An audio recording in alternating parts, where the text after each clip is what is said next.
Sometimes your cat can be a mystery, like when they get so attached to certain cardboard boxes. But when you use Fresh Step cat litter, there's no question that you're making your cat happy, thanks to amazing odor control. Fresh Step clumping cat litters prevent stinky crumbles and make scooping easy by locking in liquid and odor immediately. That means you can keep your house clean and your bond strong. There's no mystery here. Find Fresh Step cat litter at a store near you. Fresh Step is a registered trademark of the Clorox Pet Products Company. Certain trademarks used under license from the Procter & Gamble Company or its affiliates. Hello, America. It's Ted from Consumer Cellular, the guy in the orange sweater, and this is your wake-up call.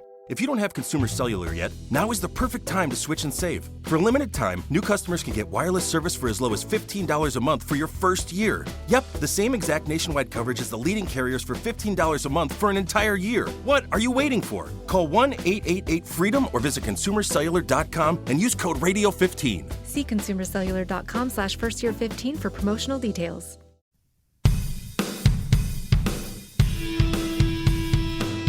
How's it going? And welcome to episode 70 of On the Wire, proud member of the Pitcher List Podcast Network.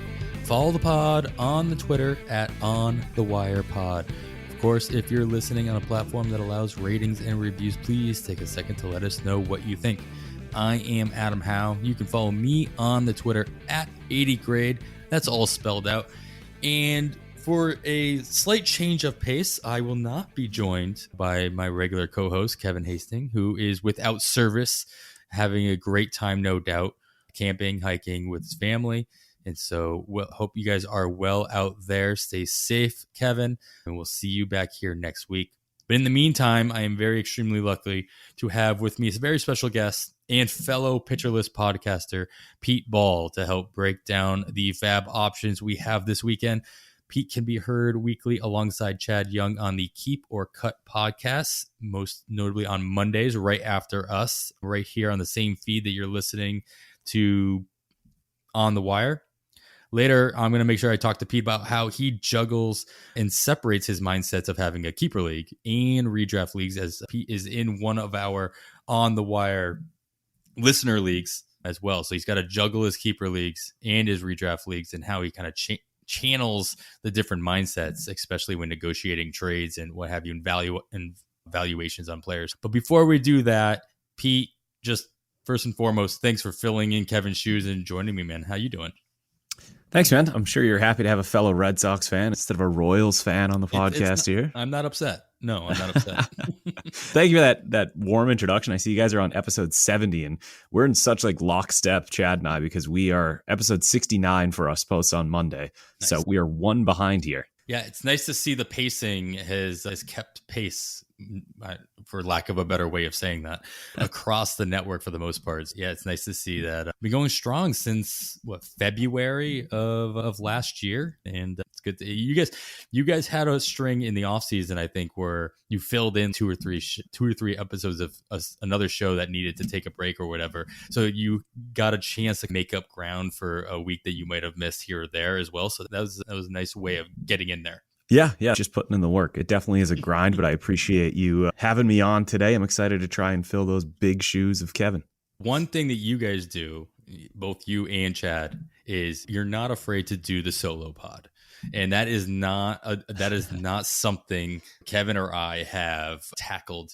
I'm not sure we ever will, because luckily we get a lot of great guests on the show, yourself included. And so I don't have to put that kind of pressure. So I'm not envy you guys for that, but by all means, keep up that work, because the content that you guys are putting out, especially revolving around the OTW leagues and keeper leagues, I don't think is something that is touched on with such consistency that you guys do. Please keep that up. Yeah, we appreciate it. It's definitely a cardiovascular exercise, but fortunately it's been a while. But you're right. Yeah, the OTW is still new to me. Even now, it's only my second season. I haven't even done two full seasons of it. But yeah, the content is awesome, and I would encourage anybody to check out OTW.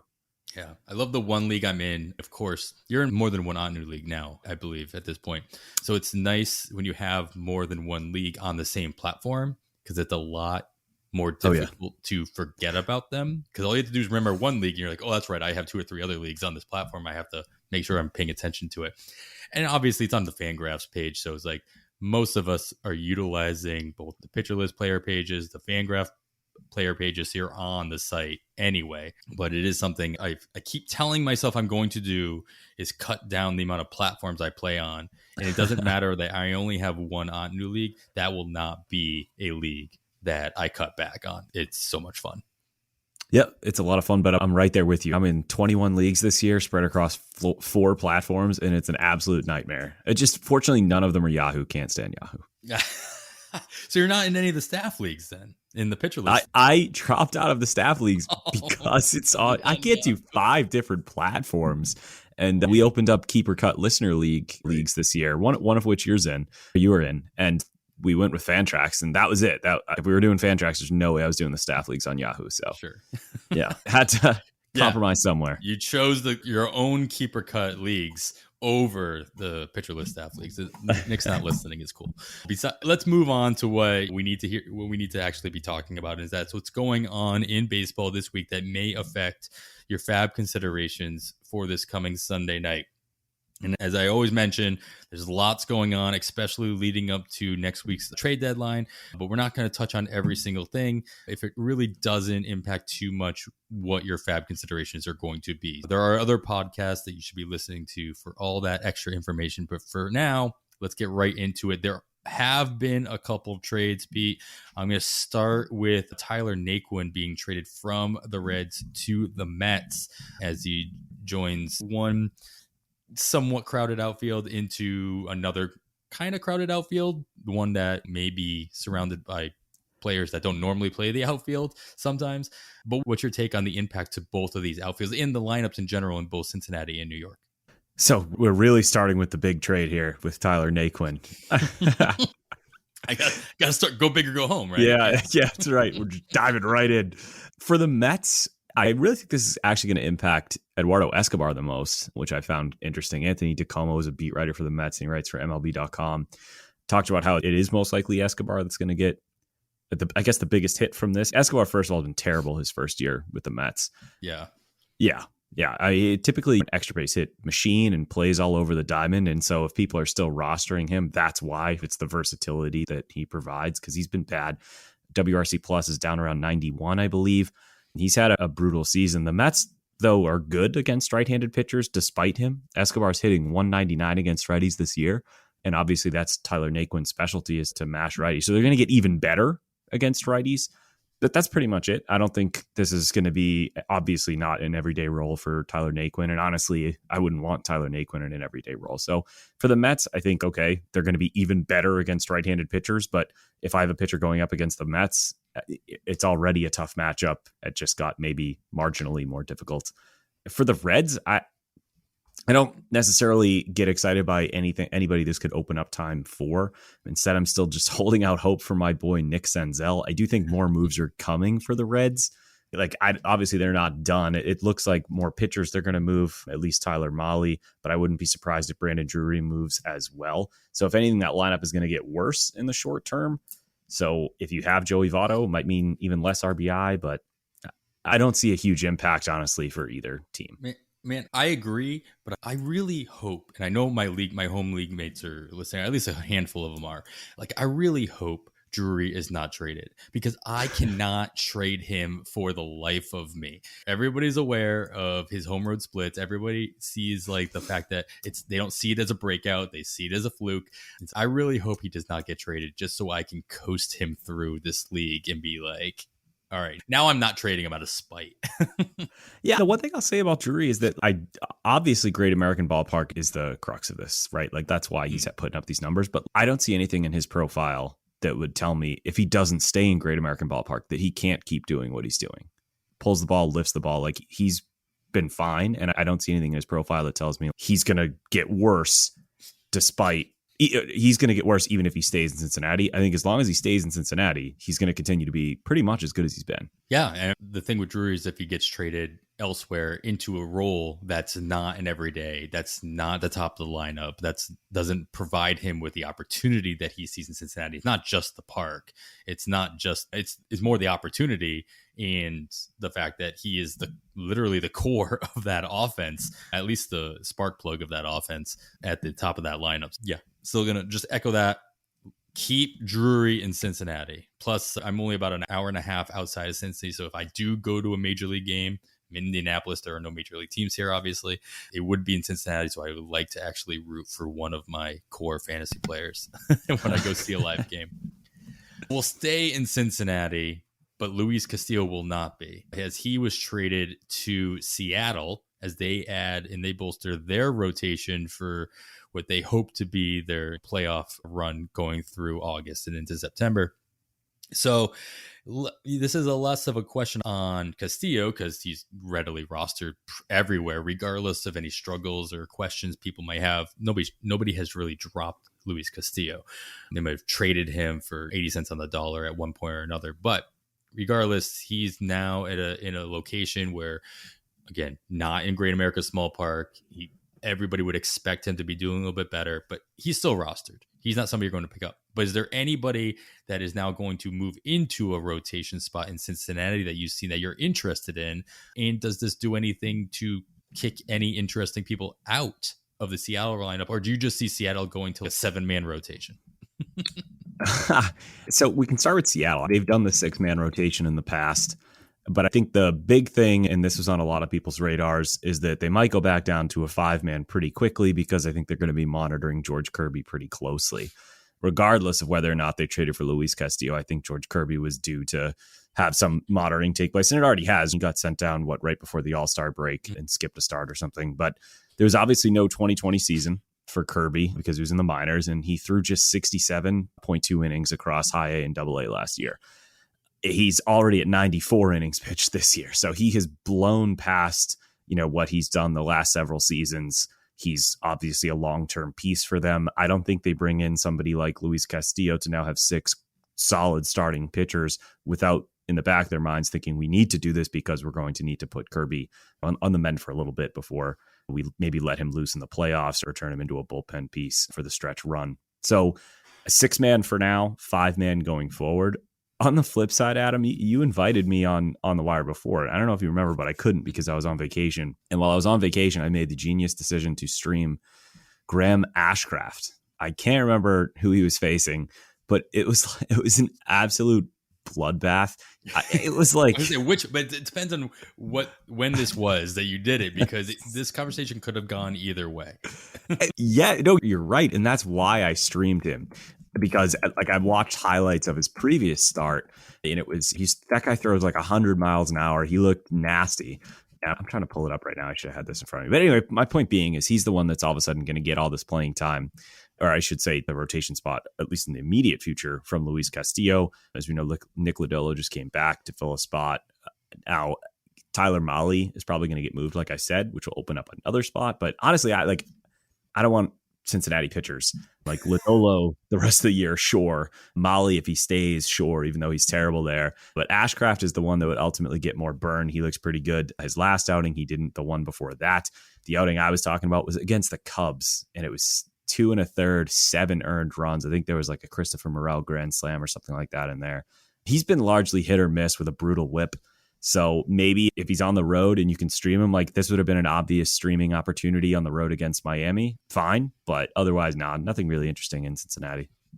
I mean, for what it's worth, and take this with whatever grain of salt you want to, whether it's kosher salt or sea salt, whatever.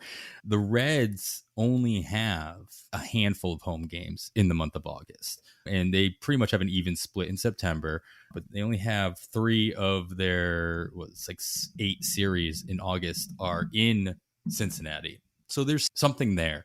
And it might be more of a streaming opportunity in general for all these new guys that are going into the rotation. As you mentioned, we talked about it last week. We expect Mahle to be at least considered to be traded as long as they get a decent offer. And as far as you can argue how the trade went for Cincinnati with Castillo, I think they did pretty good for the fact that they got Nuevo Marte. But that's not this kind of podcast, so we won't get into details on that. But I do expect Mahle to leave as well. So I do believe there's going to be plenty of opportunity to at least safely or somewhat safely test the waters with these new Cincinnati pitchers, at least right after the trade deadline. As the trade deadline comes up on August 2nd, Cincinnati should have plenty of opportunities on the road to give them a little bit more a soft landing spot rather than in Great American Small Park. So something to just consider as you're considering the Ashcraft streamers of the world moving forward. Yeah, I love that. Ashcraft, definitely interesting. If Lodolo's available, if you're in a more shallow league, like a 12-team league, knowing that, what you just said, I think I would roster Nick Lodolo. The rest, you can correct me if I'm wrong. Adam, are you going to pick up Mike Minor anywhere? I'm going to have to be pretty desperate, I think. It's got to be a pretty deep league there. Yeah, because, I mean, even on the road, they have a mixture of opponents. I'm just looking at their schedule. They play Pittsburgh on the road, but they also play Philly on the road, and they also play Washington on the road. So they have a good mix of, and the Mets as well. So it's not like it's a gimme just because they're out of Cincinnati, but at least you take that variable out. All right, I had to get in some kind of segue. Speaking of the Mets, Jake DeGrom, he is scheduled to be back with the Mets on Tuesday. Two-part question. Do you still roster DeGrom anywhere? Have you been holding on to him? Did you draft him and hold? And if so, are you starting him right away? We had the very similar question when Chris Sale came back from the IL, and we all know how that ended. So are you taking anything from what happened with Sale, or you think those two are not associated whatsoever, and you're just going to treat DeGrom like DeGrom? Yeah, I don't view the two situations all that similar. Sale, the last time we saw him was like good, but clearly not himself, and he hasn't been dominant Chris Sale in a very long time. Jacob DeGrom, every time we've seen him pitch, has just been absolutely dominant. I'm in 21 leagues, like I said. I have him in 0. I don't know how, and obviously it was intentional to end up with him in 0 leagues, but it wasn't. I wasn't like all. Yes, you had to try.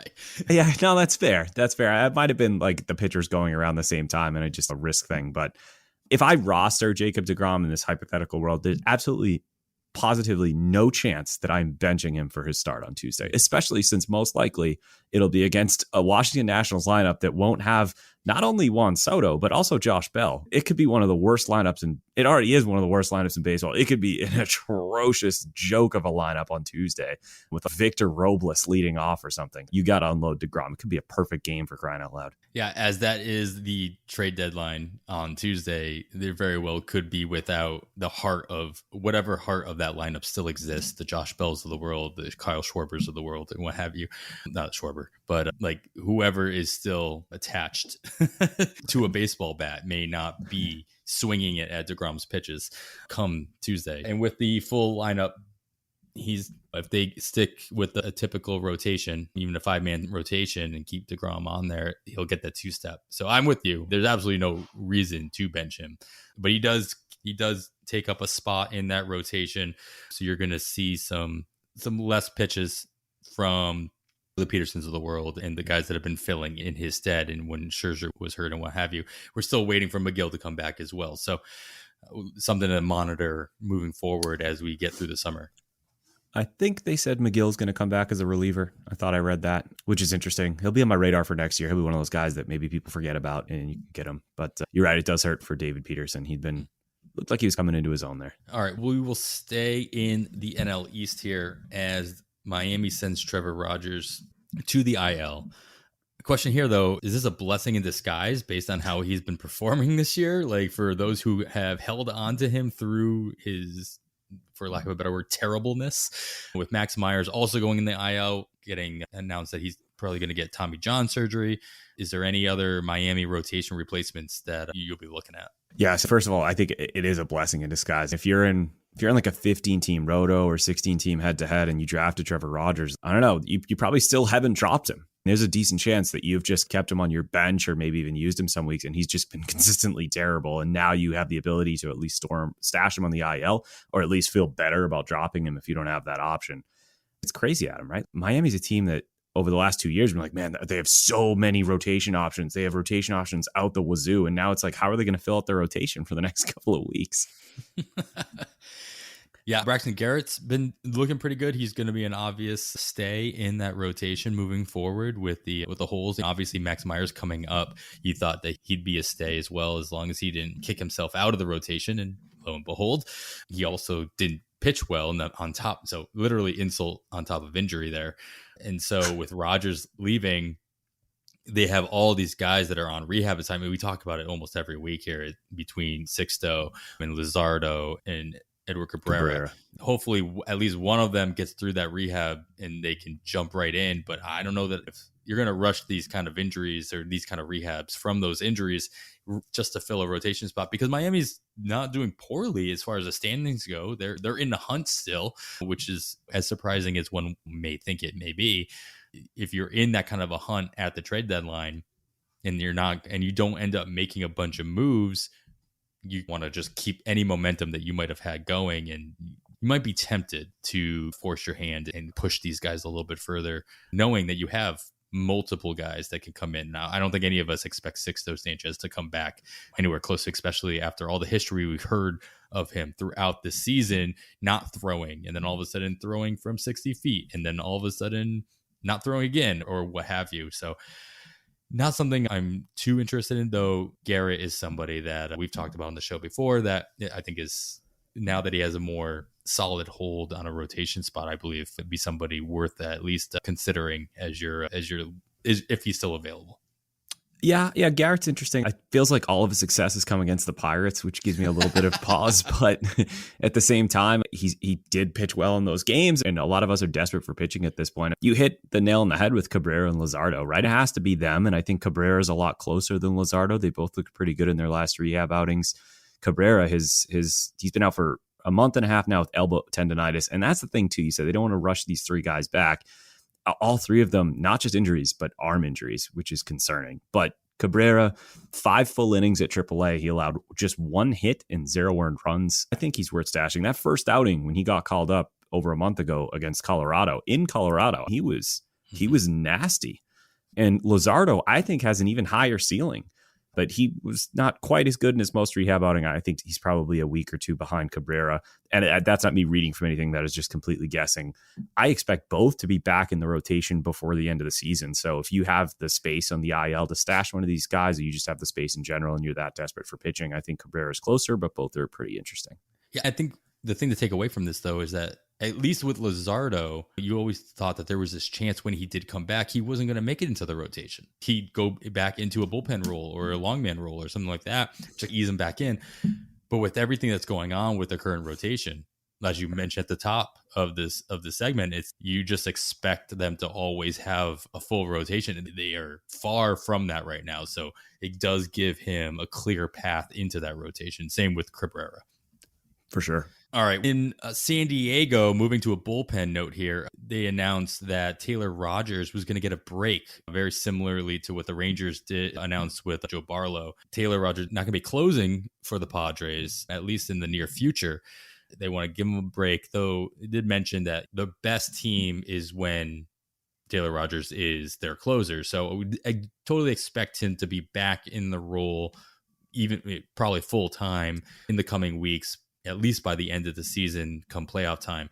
But in the meantime, especially if you're just trying to grasp at any possible save opportunity in your roto leagues, or if you're desperate for saves in your head-to-head leagues and you're just trying to fight for that playoff spot, is there anybody worth speculating on any one option in the San Diego bullpen, do you think, for saves? So if it's a roto league, I think I would actually take almost like an opposite approach and maybe try to trade for Rogers. This is the lowest value he's had all season. He just lost the closer's job. And as you said, Bob Melvin literally said he's going to get the job back. He's taking a break. We're at our best, like you said, when he's closing. So to me, if it was, I could part with a piece to bring in Rogers, probably won't have to part with much if that manager wants to get rid of him. Or I could add Nabil Crismat or Luis Garcia off of free agency. I think over the course of the final however much is left in the season, 2 months of the season, I'm going to get more saves from Rogers, even though he currently doesn't have the role, than this other player. But if I had to answer the question, especially for a head-to-head league where it doesn't help you that Rogers might not get it or might not have it for a few weeks, I guess Luis Garcia, right? He's got the most experience. The numbers look bad, but it's just one bad month. He had a terrible June. He's been much better in July. He was good in April. He was good in May. I guess that's who I would go to. He's got more experience than the rest of that bullpen combined. But I believe that it will be literally a committee. So it could be one of those messy situations where you just don't want to get involved. If you're desperate, Garcia, but in a roto league, I'd do the backdoor approach, see if I could pry Rogers away.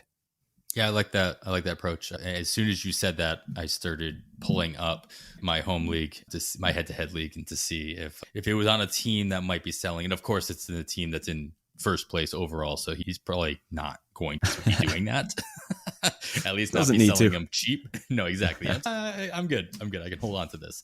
But it would be nice to see all the Luis Garcias rostered in all my leagues. It's just to add any lack of confusion, you just add on to that and bring that up to where it needs to be.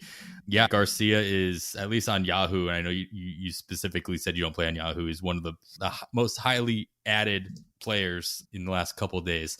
And so the masses are with you on that one for sure. Though he hasn't gotten a save opportunity in quite some time, and nothing since obviously the announcement has been made. So we really have to wait to see what Melvin does as far as who's going to get those opportunities right away. We're going to talk about a couple other possibilities later on in the show for saves. So just hold that one in your back pocket if you're desperate.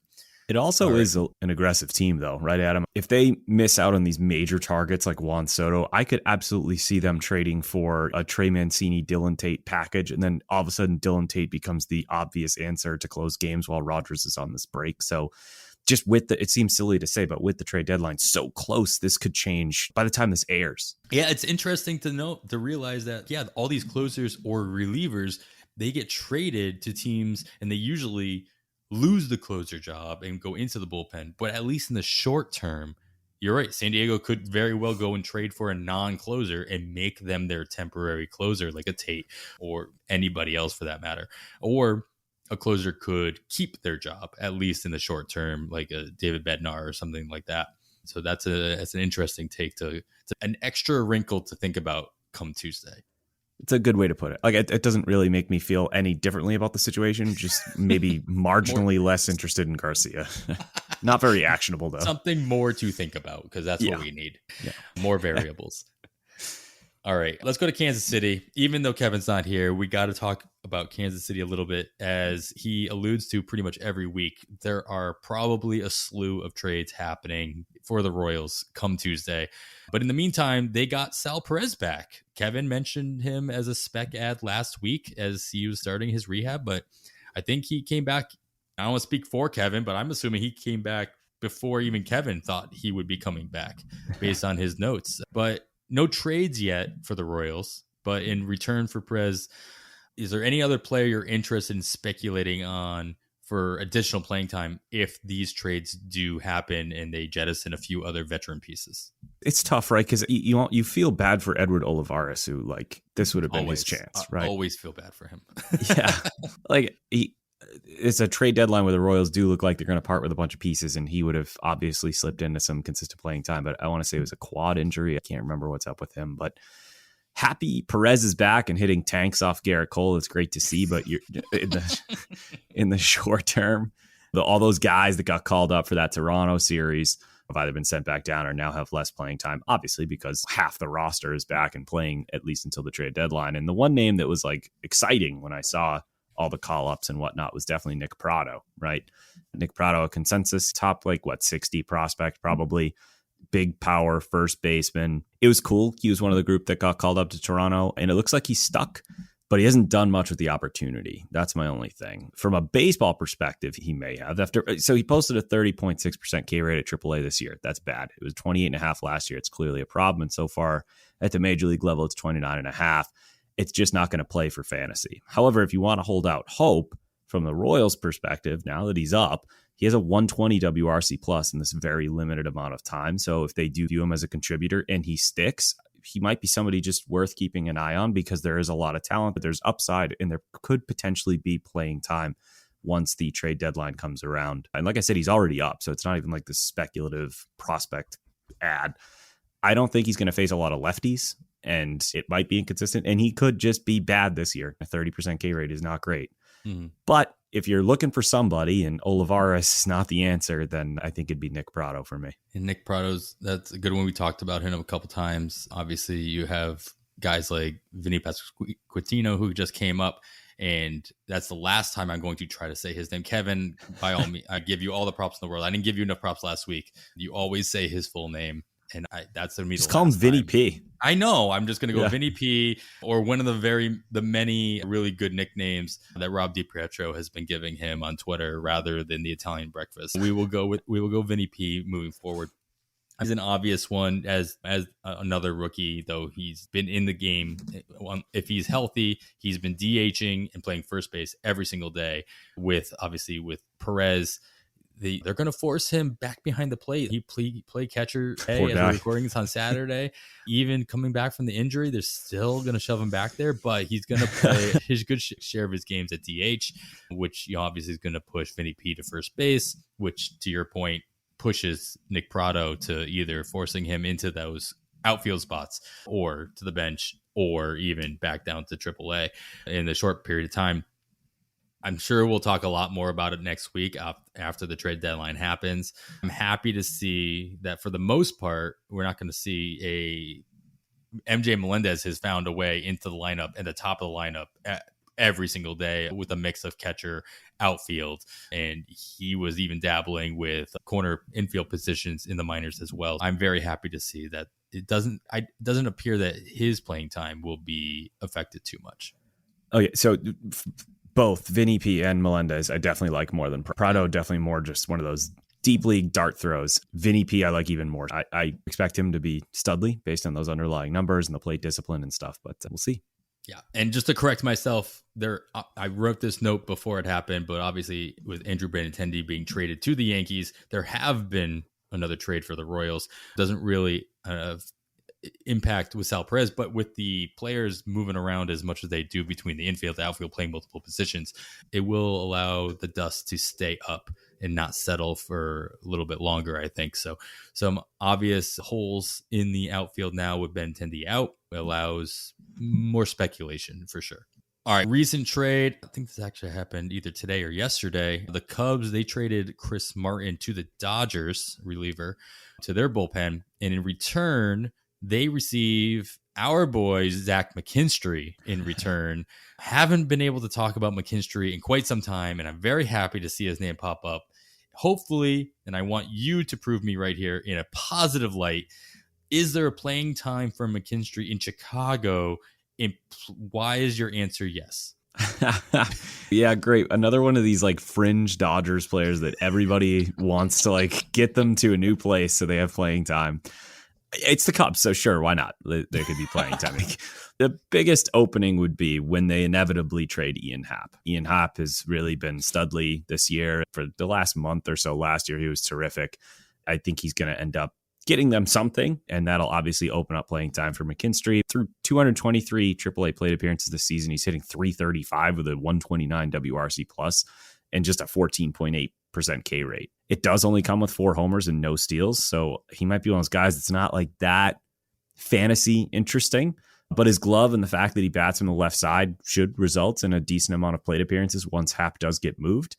And we've seen power develop in the past with guys who looked like they didn't have a lot of power. So maybe McKinstry starts pulling the ball or something. We get the power up a little bit. That's just speculative at this point. If you're in a super deep roto league and Ian Happ is moved and McKinstry's called up to an everyday role, he could be a help in batting average if you're down in batting average. But I wouldn't expect much else from McKinstry. Yeah, I'm just holding my hat a little bit on the fact that McKinstry's played some second base. He's played outfield. And the Cubs have been mixing and matching at least their keystone a little bit between Christopher Morel and David Bodie playing a little bit in there as well. With Simmons on the IL, they've got Nico Horner playing everyday shortstop. And they already announced Nico Horner's their everyday shortstop before Simmons went on the IL. And so obviously that may change when Simmons comes back, and what kind of role he does in the middle infield will be up in the air. But at least knowing that McKinstry has a couple opportunities, there's 4 different positions he might be able to fill in as, at least makes me more interested in him. Maybe not this year. Like you said, it's still the Cubs. There's still maybe opportunity. I'm not going to bet my league on it this year, but I am hoping that the Cubs utilize him moving forward, at least starting in 2023, and be something to watch for in the offseason. All right, David Peralta, he is heading out of Arizona after all the news about him tweaking his swing in the offseason and looking like it went in a positive direction in Arizona. He moves to Tampa Bay. Tampa Bay, we always talk about, same thing as like San Francisco. platoon city, right?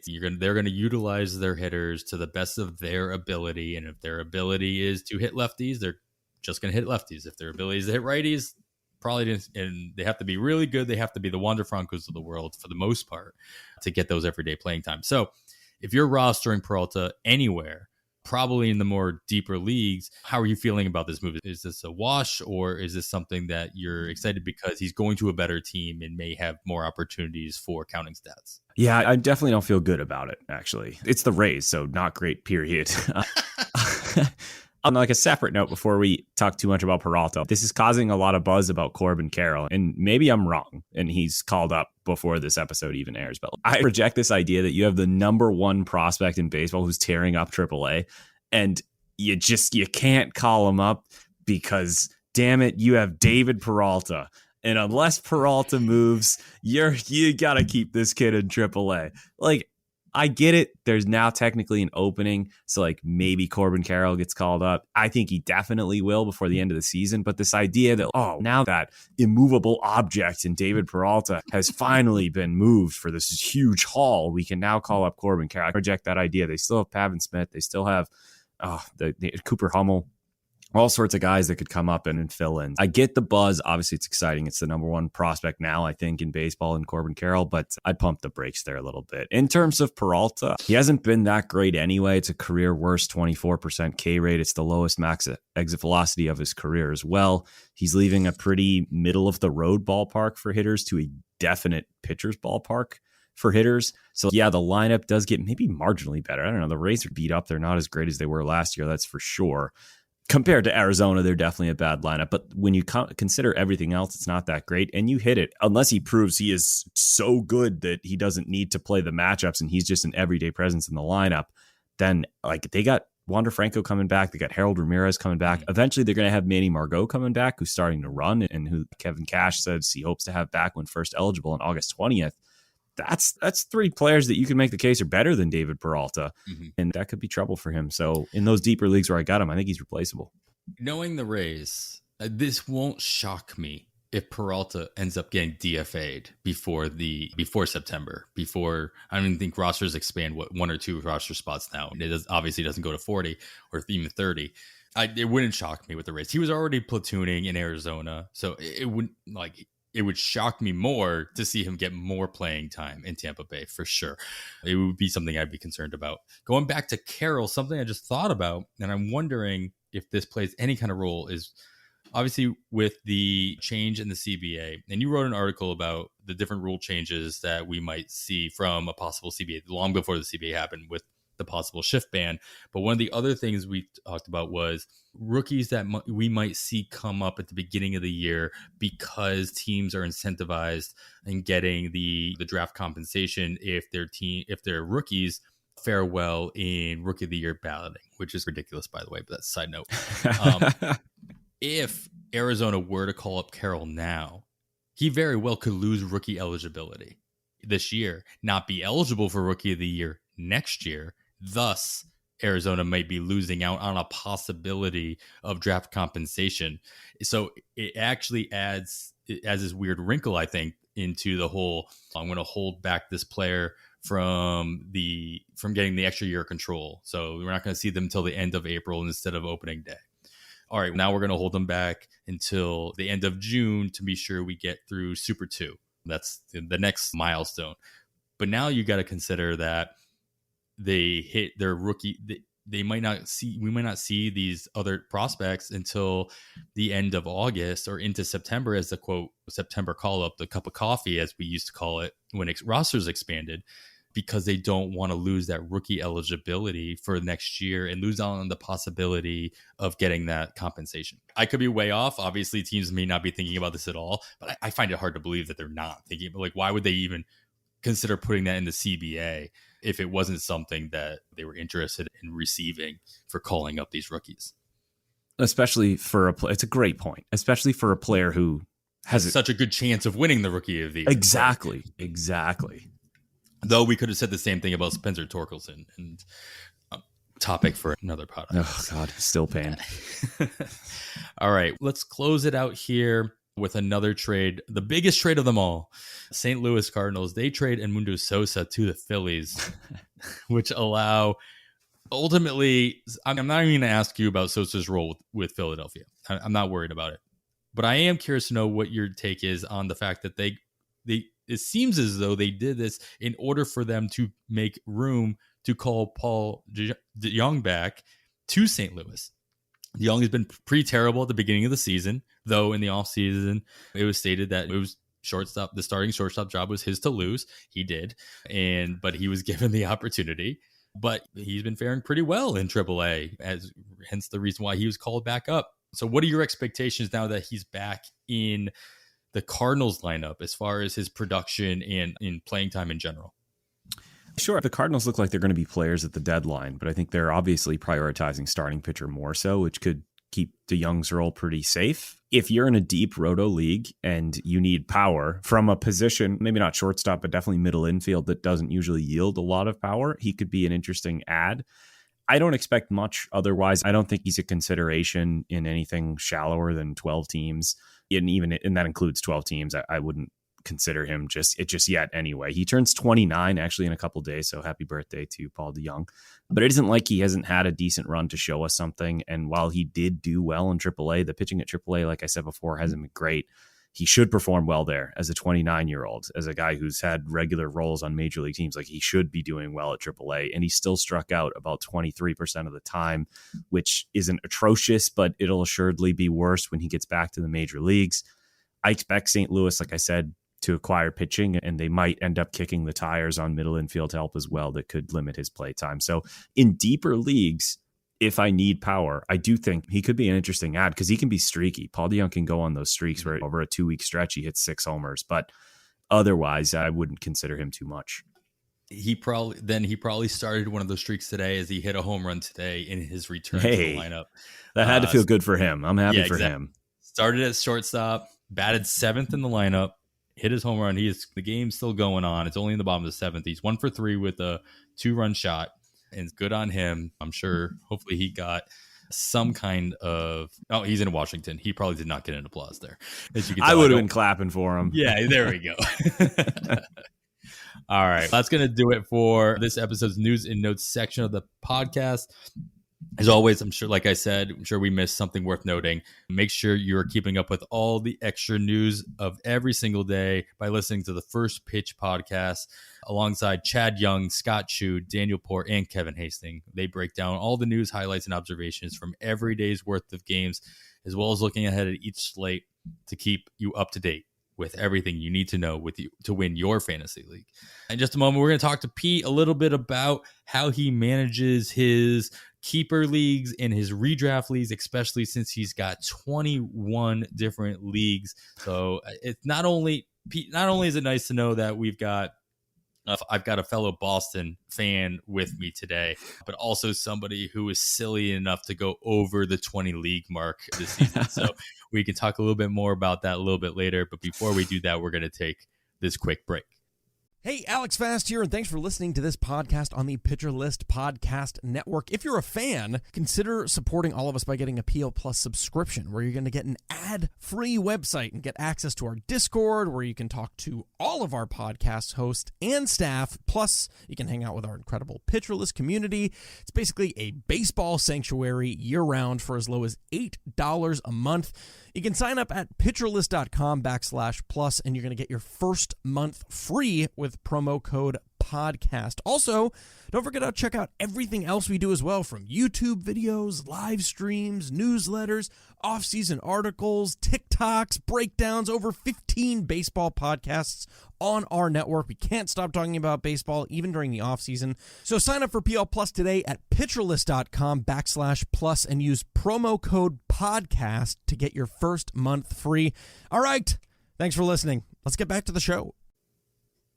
All right, we are back, and of course, you are listening to On the Wire. This is episode 70 of the show. I am Adam Howe. I am joined today not by Kevin Hastings, but by Pete Ball of the Keep or Cut podcast. You can listen to that every Monday right here on the Pitcher List Podcast Network.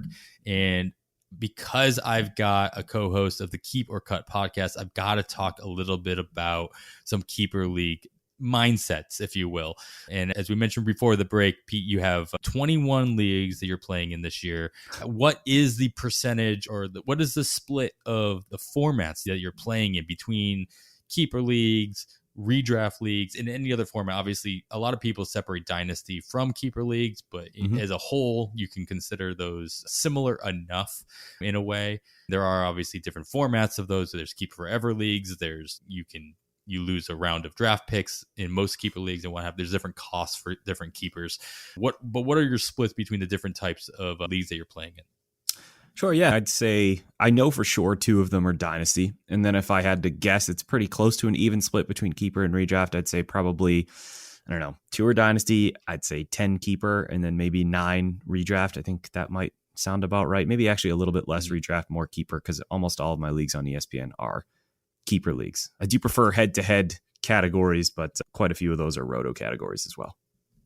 Yeah, man. I forgot who we talked to, and I apologize, but yeah, I started playing fantasy baseball in the head-to-head category and that format. And I love playing head-to-head if I know a majority of the people in the league. I do not enjoy playing head-to-head in leagues where I don't know a good chunk of the people, because the whole idea of a head-to-head is it creates rivalries and it creates some smack talk if you're into that and what have you.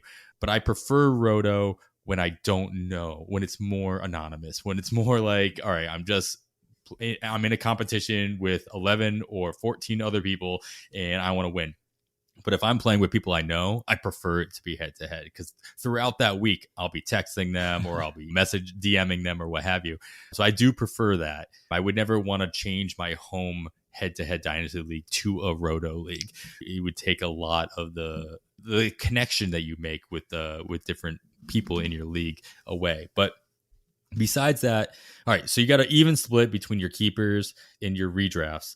So talk to me and talk to our listeners about how do you go about making sure that when you're setting lineups, when you're considering trades in those leagues that do allow for trades, or when you're making your FAAB bids, how are you making sure that your valuations on players aren't being affected by the leagues that those players should have less value in? Because obviously keeper rules, if you're out of it or in it for a keeper league, players can still have different values based on how you might see yourself doing next year. So, how do you keep yourself straight? Sure. So real quick off the top, 3 of those leagues are that I'm counting as keeper leagues, because Otnu's not really dynasty. I think it's closer to keeper. Our Otnu leagues, it's a whole different thing that unless you want to make this like a 3-hour pod, we don't have time for. So I'd encourage people to check out Keeper Cut if you want more on Otnu. But I'm talking more like standard keeper leagues where you draft so-and-so in the 7th round one year. If you want to keep them for the next year, you pay a 7th rounder to keep them, that kind of thing. The most unique thing about keeper leagues, and to answer this question, is really knowing your rules, because all keeper leagues are unique. I was having an interesting conversation actually before I started taking notes for the show with a few people in my league, my home league. It's my favorite league. I talk about it on Keeper Cut all the time. It is a 16-team head-to-head categories 3-keeper league. It sounds deep because it's 16 teams, but we only start 9 hitters. There's 22 roster spots, and you only keep 3. So it gives this illusion that it's way deeper than it actually is. I'd say the free agency is probably maybe just a little bit thinner than what you would expect on a competitive 12-team league. And this is a very competitive league. I mean, our manager with the most moves has made over 500 moves this year. It's a daily league. It would give you nightmares, Adam. Trust me. My home league is a daily league, but years ago, we implemented a rule where you only get 4 moves, where you only get 4 ad drops per week. And so it stopped, pretty much cut out most streaming. It cut out a lot of different manipulations of your rosters. So I still lead that league in moves because I used all 4 every single week. Easy. But yeah, I'd be up there. I'd probably be close to that 500, knowing that if I didn't have that limitation. Exactly. And especially in a keeper league where you pick someone up and all of a sudden they pan out. Now they're a keeper at a cheap cost. Oh, sure. And that's actually what this conversation was about. So because we're only a 3 keeper, in my opinion, keeping a prospect even though you added them off free agency, so they only cost you a 22nd round pick to keep, is still like maybe unnecessarily risky. Because that prospect could very easily end up being a Kelnick or a Torkelson or a Riley Green. And now you're sitting there like, why did I do this? Like for every Julio Rodriguez, there's a million prospects that bust, especially since 2020. We had Cabrian Hayes and Ian Anderson look good in 2020. Same with Jake Cronenworth. It seemed, that was Luis Robert year as well. Otherwise, like prospects since then have been really hard to come by. And somebody in that league, essentially to accelerate the story a little bit, has Corbin Carroll and would only have to spend a 22nd round pick to keep him. But if that comes at the cost of just keeping like Zach Wheeler for 4th round pick or something like that, in a keeper that shallow, is it worth it? And that's why I think it's so hard to give keeper league advice and versus single year advice or redraft advice, because every keeper league is just so different. In 90% of keeper leagues, Corbin Carroll has been on someone's roster for maybe over a year now.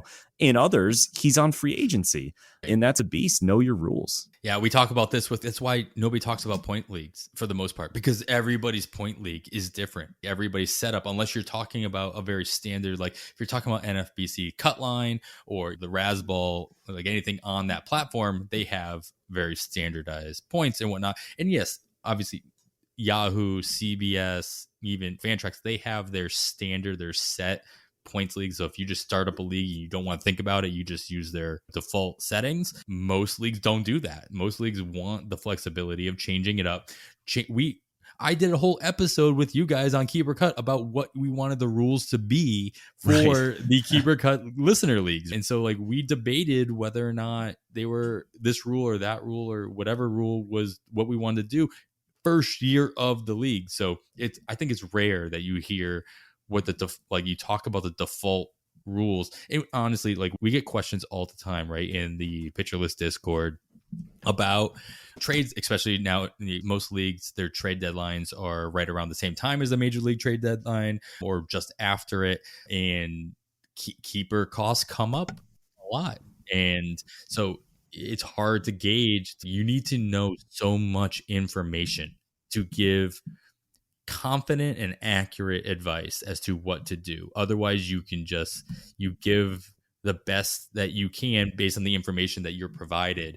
And yeah, I feel you. I echo exactly what your sentiment is there. But so like when you are making your FAAB bids for this weekend, like you've got to go through, and you mentioned that 9 of them or so are keeper leagues and the other 9 or 10 of them are redrafts, but you didn't say anything about them being best ball or draft and holds. So I'm assuming that they're all FAAB leagues, or at least pick up like you can adjust your rosters. So the mindset of knowing not only doing up to 10 to 15 FAAB leagues, which is a different conversation, but knowing that you've got to valuize, whatever.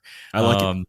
Yeah, there you go. We'll go with it. Those players in different ways. You might have the same need for player X and player X in 2 different leagues, but you may not. I already don't bid the same amount of money on player X in 3 different leagues based on my needs for that league, and they're all redraft. And so to have to manage in my mind that, all right, not only am I not going to spend the same amount of money in FAAB on this player in these 3 redraft leagues, but now I have to consider, is it worth it to spend a little bit more because he could be a keeper, or I don't know. That's what I'm saying. That's the mindset that I'm talking about. Like, how do you do that? It's a great question. It really is one of those. I have a whole routine, and it starts on Monday. Once all the FAAB has gone through on Sunday night. On Monday, I set almost all of my rosters just for the week. And that way I don't have to, because not all of those are weekly leagues. A lot of those are daily, and I'll set them for the week anyway. And then my home league, I won't. But it sounds like a cop out. It comes down to knowing your rules, right? Like you brought up FAAB, and I noticed that somebody in one of the Keeper Cut keeper leagues dropped Walker Buehler after the news drop, because we don't have super deep rosters.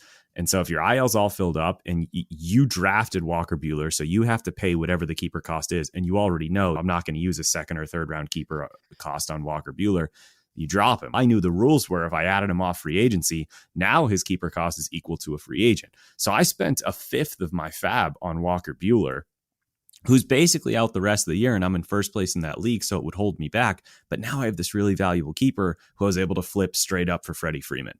Now, I don't say that story just to be like, yeah, look how great I am. But like, maybe some other people in that league should be paying more attention. Exactly. Hey, when I saw him off free agency, I was really excited. But that's how you got to play it, right? Because I think what makes keeper league so unique is that of the 12 managers, if it's a 12-team league, 6 of them are trying to win the championship this year. 4 of them are trying to win the championship next year. 2 of them are just trying to figure out their roster and wonder how the heck am I going to get out of this hole?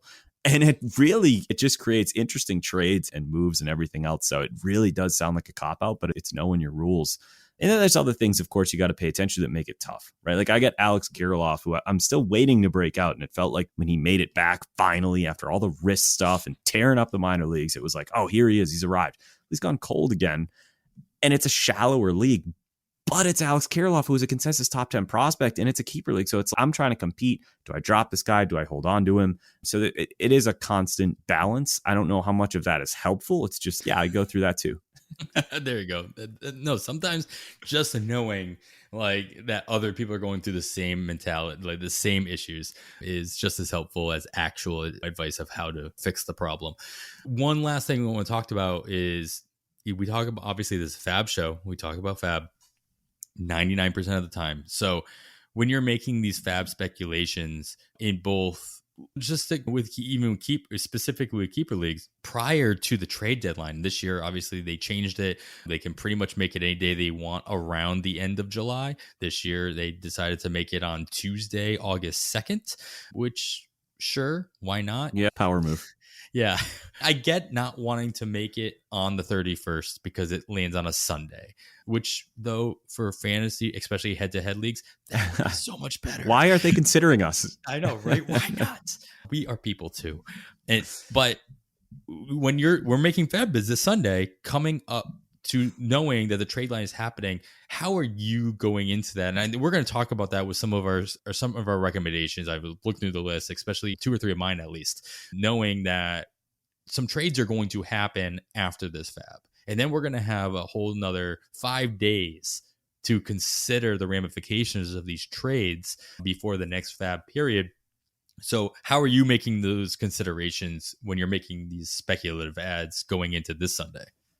Sure, yeah. So for keeper leagues, I don't know if there's that much of a difference, to be honest with you, from redraft. Like if you're looking long-term in a keeper league, I don't think the trade deadline is going to change too much for you. Certainly if you're in the moment, though, if you're competing that year, it does. I was listening to Fantasy Baseball today. This had to be like earlier in the week, Monday or Tuesday or something. And they were talking about something similar in regard to closers. Actually, you know what? It was over the All-Star break. And they were talking about like jobs that could change as a result of the trade deadline. Mm-hmm. And they get a good point that it doesn't actually look like that many jobs are going to change that drastically. I don't expect the Angels to move Rizzo Iglesias. Like the contending teams seem pretty good. If they acquire somebody, it's going to mean someone's losing their job. But like of the places that would trade relievers away, the backup options actually don't look that exciting. If David Robertson gets traded, am I rushing to pick up Rowan Wick? Maybe not. And we already talked about Felix Bautista, who would maybe be the number one option there. But that is somewhere I would typically look, especially if I needed saves. What closers are going to be dealt, and I'd be willing to pay a decent amount of money if it was a decent amount of FAAB if it was somebody who I was pretty convinced was going to get moved. If the rumors were hot and heavy about Josh Hader, I would spend a lot of FAAB on Devin Williams if I needed saves. Stashing prospects is another option.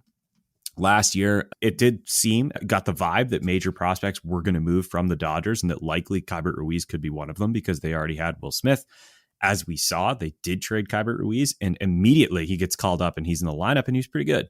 So if you can find a contending team like the Dodgers, like the Yankees, who I have my eye on Oswald Peraza, it seems like they're not willing to move Anthony Volpe. It came from John Morrissey yesterday that the Reds wanted Volpe, and that probably would have made the difference. The Yankees said, no, we can give you Peraza. That tells me Peraza's available. The Yankees need pitching. If Oswald Peraza is dealt to a team like Oakland, are they going to immediately call him up and insert him into the lineup? And if so, all of a sudden, that's a highly rated prospect that I could get right into my lineup. So not all leagues allow for that, Adam. You can't just add a prospect right now. But if you could stash him, I think that would be a great thing to do. And then lastly, really quick, guys that like need a change of scenery. And 2 names that come to mind that have been rumored are Dom Smith and Miguel Andujar. Dom Smith rumored to our Red Sox for a little bit there, which is depressing, but all right. Miguel Andujar has been tearing it up at AAA, 127. Miguel Andujar being rumored to be traded from the Yankees. No, shock. I'm shocked. When it finally happens, Twitter is going to go crazy. If only they had Clint Frazier, they could put together a really good package. Imagine, though, if he did get dealt as part of a package. I'm not a Yankee fan, so people don't need to worry about me like throwing crazy ideas out there. As part of a package for like Tyler Mahle, who we were talking about earlier. Now, all of a sudden, Andujar's got an everyday role in Cincinnati at a premium position. I'm in. So those kinds of guys you could target. I would not spend a lot of FAAB on Dom Smith or Miguel Andujar, though. We're talking a speculative buck. Yeah. Speculative buck ads at this time of year, though, man, you need to have as many of those as possible because a lot of people's FAAB budgets are right down there where stretch those dollars. Yeah, exactly. All right. I think that's really great for everybody to consider. As Pete mentioned, make sure you're listening to Keeper Cut Podcasts for more specific and more elaborate keeper league and on new league advice. Pete, you and Chad do an amazing job. And as we talked about at the top of the show, the fact that you're throwing out episode 69 is really nice. So I got to make sure I get that in there as well. So thank you, Adam. The fact that you guys are doing that every single week, you guys know that you can rely on that advice each and every week. So make sure you're listening into that for all your keeper league news and advice in general, because I know that, as we mentioned, it's so difficult to give that kind of advice. And the fact that you're doing it every week means that you're able to touch on all those different variables, or at least many of them, that can then just be adjusted by you guys, the listeners, based on what the rules of your league are. So you guys do a lot of mailbag stuff. You do a lot of listener interactions where you're taking those very specific kind of questions. So you know that you guys can rely on them for that. All right, so let's get into these FAAB recommendations as we head into the trade deadline coming up on Tuesday. As we tend to do, we'll go category by category. We got power, speed, and opportunity in our hitting categories. Then, of course, our wins and Ks, our counting categories for pitchers, followed by ratios and saves, everybody's favorite. We'll finish everything off with a couple of wild card speculation ads for this coming weekend. But let's start in order. Pete, I'm going to kick it right to you first, and we'll stick with power. So as always ask Kevin, I'll ask you, who's going to hit a couple of bombs for us this coming week? I'm going to go with Lewin Diaz. I'm going super, super deep here. I took this way too deep. He is literally 0% rostered on NFBC. So my bid suggestion, $2 to make sure that the guy who bids $1 to get him gets beat. He's first base eligible, 0% rostered, like I said. He's recently called up. He has had brief chances each of the last 3 seasons, actually. He spent some time up already in 2022. He was up in 2021 where he performed well, and he got a cup of coffee in 2020 in the shortened season. So far this year at AAA, through 368 plate appearances, 19 homers and 64 RBI. And that's with a 112 WRC plus and just a 20% K rate, which has been a problem for him at the major leagues, but obviously not in the minors. So hoping for a little bit of an adjustment there. The biggest thing for him is going to be RBI. And the biggest thing for RBI is opportunity. And he's been batting third the last 2 days. He batted fifth his first 3 games up, which honestly we would take, but JJ Bleday's struggling a little bit. So Lewin Diaz moved up. Now it's a terrible lineup, as I'll actually talk about when we talk about our pitching choices. But batting third with a lot of power, having a great year in the minors, prime spot in the lineup. Like I think he could have not only a pretty big week, but be a reasonably rostered player for you the rest of the year. I don't know what that means. Reasonably rostered. He could be a decent player for you the rest of the year. Yeah. No, you could reasonably roster him for the rest of the year. There we go. That's what I meant. Small correction. He is rostered in some NFBC leagues, the deeper of the leagues. He's at 4% rostered across the main event. So in those 15 teamers, so yes, as you mentioned, though, 0% across the more shallow leagues. And I didn't check TGFBI, but I think that's what I was looking at. I would venture to guess 0%. Yeah. If he's 4% in the main event, it's all but guaranteed he's 0% in TGFBI. All right, I'm gonna just give a shout out, and this goes against our third category, our opportunity category. And I'm going with Chad Pinder, who I feel like I've talked about a couple times, probably not as often verbally as mentally. I think about Chad Pinder a lot. I don't know why. It's really weird and creepy. 15% rostered across the main event. So in those 15 teamers, so readily available, not only in those 15 teamers, he's readily available in those 12 teamers as well. He is playing every day in Oakland. And the reason why he goes against the opportunity is Oakland, as I'll mention later, is the only team next week that only has 5 games. Everybody else has at least 6. A good chunk, half the league has at least 7, if not 8 games with a couple double headers thrown in there. So you may pick him up on the cheap this week, knowing that you're going to bench him for the first half in your NFBC leagues where you can rotate your roster around on Friday.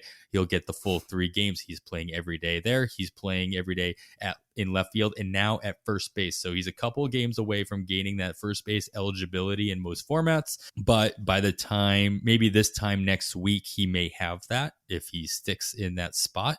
He's hitting in the middle in the cleanup spot of that order in Oakland. And though Oakland isn't known to be a winning ball club right now, still to be in that 4th spot in any lineup is something worth noting, especially if you're playing every day, regardless of handedness of your opponent. As I mentioned, the negative here really is that he's only got the 5 games next week. And as I'm double checking, yeah, he's had a couple of off days recently. For the most part, though, mixed between first base, DH, and left field in the last 10 days, playing against righties, lefties, what have you. So somebody to keep an eye on there. He's obviously been a fantasy darling over the last couple of years, knowing when, or everybody thinking with that launch angle, with that barrel rate that he can produce in a short sample, that once he got everyday playing time, which I honestly thought he was going to get from the get-go this year, would result in obviously more counting stats. And now that it looks as though he's going to continue getting that, especially who's to say what Oakland's going to do at the trade deadline. If Pinder's not one of those players that is traded away, he's just going to find himself with even more opportunity for playing time at different positions moving forward. So Pinder's somebody I would keep an eye on, especially in your deeper leagues where playing time is key. All right, we'll move on to our speed category. And again, I'll throw it over to you first, Pete. Who might be stealing bases? And as I always forget to say, who might be scoring runs? This isn't just about guys who can steal bases, but guys that are maybe at the top of a lineup that might score runs for you as well. Yeah, right. One of those forgotten categories is runs, but you're right. It does often coincide with stolen bases. Unfortunately, my choice, Ezekiel Duran, I don't think he's going to score you too many runs. It's not a great lineup, and he has not been batting towards the top of the order. However, he is back up. And since he's gotten called back up, he's been up for a couple of weeks now. He's pretty much started every game except for one. That included 4 in a row at one point. He's up, and he's an everyday player for them at this point. Third base eligible. He's 29% rostered on TGFBI. I'm realizing now that in my notes I did not correct that for the other formats, but he's probably available in most of your leagues. He started almost every game, like I said, since getting called up. He hasn't run a ton this year, but he does have a 95th percentile sprint speed, and he has a 55% ground ball rate, which you don't want to see for power and stuff like that. But if we're specifically looking for runs and we're looking for stolen bases, somebody who's very fast, who hits the ball on the ground a lot, and a 55% ground ball rate is a lot. That means he's going to reach base, and he's going to have opportunities to steal those bases and score runs. So Duran is somebody I like. I had him earlier in the year and then had to drop him in TGFBI actually because he got sent back down, but he's somebody I'm going to be looking to get back in any league where I can, especially if I need stolen bases. Yeah, I like the Duran call out, especially since our Duran is not Duran, whatever. Just as we talked about with Alex Fast last week, just has, no matter what, he has that sour taste in my mouth after just staring up at the sky and not even looking back. Did you see what he did today? That ball. No, I did not. And by the sound of your voice, I don't think I want to, but let me hear it. He got picked off and didn't even try to dive back to the base. He just said, well, I'm going to get picked off. I might as well just stand here. That sounds par for the course there. All right. Yeah, he's driving me crazy. This is a reason I'm glad I don't listen to Boston sports radio, because that's literally, I'm sure, all that's being talked about and will be talked about for the next 48 hours. Don't forget, the Patriots are within like 7 months of starting their season, so all they talk about is the Patriots. Now, the Sox are fighting for last place in the AL East. That's something you have to move on to right away. So yeah, of course, yes. All right. I will give a quick call out. Both these guys, not so much readily available in your deeper leagues, more so in your 12-teamers. Miguel Rojas is 5% rostered in your online championships, but 81% rostered, of course, in the main event.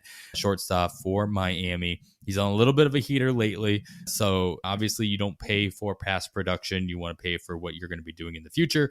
But what he's been doing has been pushing him up in the lineup out of the 8-9 spot into the 6 spot. He's even dabbled in the leadoff spot again 3 times in the last week and a half, 2 weeks. So that's going, obviously, regardless of how good or bad your team is, we say it all the time, a leadoff hitter, especially one that's playing in a regular role in the leadoff spot, is going to play a intricate role in a fantasy league, in a fantasy team in your league. It may not be your team, as Paul Spar always says, but it's going to play a role on somebody's team in your league. So you might want to check to see if that team should be yours. If you are in need for runs, Rojas might chip in a steal here or there, but runs is really the focus topic here when I'm looking at. And I'll throw an extra shout out. I believe Alex talked about or threw him out there as well. Nicky Lopez, 92% roster in the main event still, regardless of what his overall performance has been. People still holding on to him for the fact that he's with the Royals. They like to run when they have players that have the ability to run. Lopez only with 7 steals, I believe, this year, but he's had 1 since the All-Star break. And so he still has that ability, hasn't been caught stealing in a long time. And with the rumors, as maybe the rumors that just Kevin is creating, I'm not sure, with Kansas City, and we're talking about earlier in the show of opening up more spots. He's already got an everyday role. That's not going to go anywhere unless he's actually traded, but I can't see that happening. So for speed there, even though he is still at the bottom of that lineup, he could have an opportunity of moving up with any roster moves that happen. And even if he sits in the 9 spot, that still gives you more opportunity for run scoring. And we do see plenty of people stealing bases in that spot, as well as like their secondary leadoff spot with less plate appearances overall throughout the course of the year. So Nicky Lopez, Miguel Rojas, somebody to keep an eye on, even if they're not the top choice. Feeling confident about them in your waterfall bids and your conditional bids to keep the price down on other options. Yeah, I really the Lopez call out. Like you said, he could move up the lineup, but batting 9th is not great if you're looking for some of the other categories. But for stolen bases and for runs, like if somebody's going to be batting 9th, those are the 2 categories that I want. And it was actually late last year where he went off. So if it's just something in the air in September for Nicky Lopez, then he could be in store for another big second half. Last year in the second half, he hit .330 with 14 stolen bases and was just caught stealing once. I'm not saying he's going to do that, but I love the call out because that's something that he reasonably could do. Again, like Duran, high ground ball rate, blazing speed, get on base, score some runs, steal some bases. That's a great call out. All right, let's move on to our last hitting category, our opportunity category, players that could see some good matchups coming up in this next week or two, maybe some extra playing time, and of course, with the trade deadline, some new positional flexibility or new playing time that they might be seeing. So with that in mind, let's consider some scheduling notes on top of all those things. Like I said earlier, half the league has at least 7 games with 16 teams playing those 7 games. Most of them with 7 days, and a couple of them with them off days and double headers. Just to list them real quickly, we got Boston, Detroit, Kansas City, Cleveland, the White Sox, Minnesota, Houston, Texas, the Angels, Seattle, Atlanta, the Mets, Washington, Colorado, San Diego, and the Dodgers all have at least 7 games, with the Angels, Seattle playing their doubleheader on Saturday. That gives them 7 games despite their respective off days earlier in the week. Atlanta and the Mets have a doubleheader on Saturday as well. That gives Mets 8 games, with Atlanta 7, even though Atlanta has their off day on Monday. Colorado and San Diego have their doubleheader on Tuesday. That gives each of them 8 games, no off days throughout the week. So lots of opportunities for extra plate appearances, extra innings from their bullpens, etc. But keep in mind that Colorado is also going to be on the road for all 8 games, as we talk about every single week. They tend to play all of their games either at home or on the road all season, pretty much, for each week, which is really good, I'm sure, for them for travel. It actually makes it easier for us too, for considering splits and whether you're going to target them for a streaming pitcher or bench their hitters that you might have on their rosters. So as I mentioned earlier, Oakland, the only team with 2 off days this week. So something to consider when you're making your weekly lineup changes. So with all that in mind, Pete, is there any player that kind of stands out as with an opportunity in front of them that they could take advantage of based on whether it's the schedule or the possible trade deadline or what have you? Yeah, I'm looking at this as a perfect opportunity to just talk about a player that, like, I've been hyping really since he got called back up, and it's not a victory lap because he is not close to being out of the woods just yet. But You notice, I noticed on there, the Rangers have 7 games this week. He's not going to miss Dylan Cease. They do play the White Sox, but otherwise it looks like pretty favorable pitching matchups. And that is Leody Taveras of the Texas Rangers, who has been absolutely scorching. There's a decent chance, because he's been so hot and speed is at such a premium, that you've already missed your opportunity to grab him. But there's been some significant strides for Leody since he's gotten called up. He's striking out a lot less. He's walking more, which obviously we like to see, but the launch angle is way up from where it was last year. And most notably is the exit velocity. He's hitting the snot out of the ball since he's gotten called back up. And so if you're in a 15 team league, especially a roto league, I'm sure he has already been added. So I apologize if this isn't that helpful. But if he has, for whatever reason, not been scooped up in your league, I would go and get him right now. I do think he's going to start striking out closer to where he was last year, which will bring down the batting average. Ultimately is what my point is. If you see he's batting 325, obviously don't expect that the rest of the year. As a matter of fact, over his last 9 at-bats, he has struck out 6 times. So maybe this does fit the bill of somebody who could be available. But he's been hitting extra base hits. He's hit for a little bit of power since he's gotten called up and has just been awesome. So when I see that he's got a full boat this week, he's hot. It's against Baltimore's rotation. And then the White Sox, like I said, he's not missing Cease, but otherwise I'm not too scared there. I like him not only this week, but going forward. I think Leody has an opportunity to go with the mold here to break out or continue to break out this week. Yeah, Leo is always a good call out in my mind, regardless of when it happens. So the fact that he has the opportunity with those 7 games this week, along with half the league, is always a good one. I'm going to call it, this is a very short-term fix in my mind, and it's just really interesting to see Jake Lamb batting the middle of the Dodgers lineup. And when you see that happen, you're like, and pretty much every day for the last week or so, you're like, there has to be a reason. And obviously there is, with the injuries that the Dodgers have right now in their infield, between Turner and Taylor and Rios being out for quite some time. And now they lost Zach McKinstry as their even more backup there. Got to throw in some McKinstry love somehow in some way.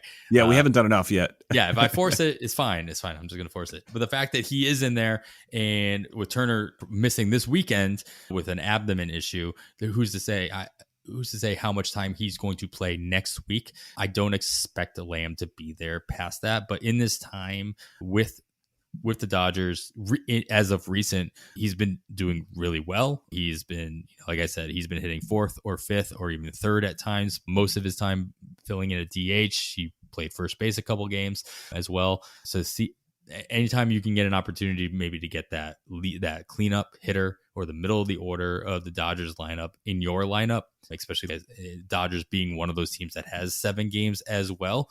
So even if he were to miss like the end of that first half of the week, this is a dollar bid. This is I'm desperate. I need to fill a corner infield spot, or I need a bat just in case. Somebody to consider with an opportunity in a very good lineup, in a good spot in said lineup. So Jake Lamb, didn't think I'd be recommending Jake Lamb this year, but it's a fun ad, or next year, else, or next or ever again. But here we are. Nice. I like it. I just want to throw one more totally random one out there. Yerman Mercedes. Yes. We've seen him get hot in short spurts before. I noticed he's batting 3rd today, which again, it's not a good lineup, similar to what I was talking about with Lewin Diaz batting 3rd, but still batting 3rd. If that, for whatever reason, continues, he does have 2 hits today. He could be another speculative just for obviously this week. But the Giants are one of those teams that does not play 7 games this week. Still, he's available. I know that much, and he's gotten hot in the past. Yeah, it's crazy to say. There were only like 3 players drafted on average in the top, I think it was like 350. And on NFBC that had UT only eligibility. It was Nelson Cruz, Franmil Ramirez, and Gavin Sheets.